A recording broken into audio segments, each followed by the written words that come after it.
Hey everyone, welcome to a homemaker's journey. Today I just want to show you a quick Japanese meal. It's more of a Canadian Japanese kind of meal, and I didn't have all the ingredients I was looking for.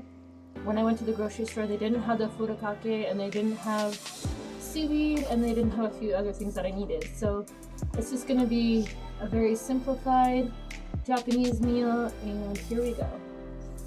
So I just added a little bit of water, and here I added the vegetables as well. There's bean sprouts, shiitake mushrooms, enoki mushrooms, broccoli, carrots, and a few other things as well. So I'm just gonna mix that up for a little bit, and then afterwards I'll add in the sauces.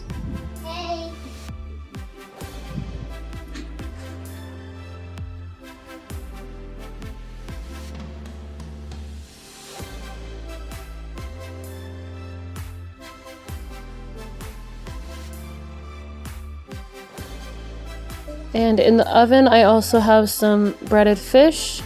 It's not the fish that I wanted, but it's a little more affordable. And this is the rice vinegar I'll be using. It's called seasoned rice vinegar. And this soy sauce called LKK's premium soy sauce. And here I'm just mixing the rice and breaking it up because it is from yesterday, so it was in the fridge and it was kind of stuck together.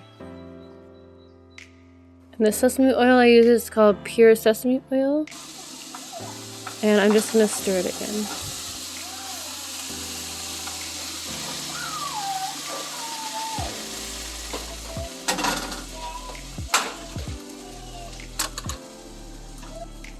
And the rice is ready.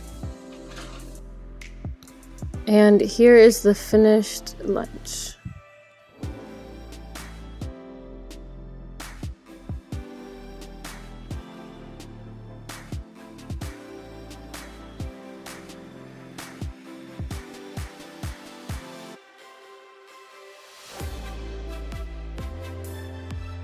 Okay, thank you guys so much for watching. Feel free to subscribe down below, and God bless.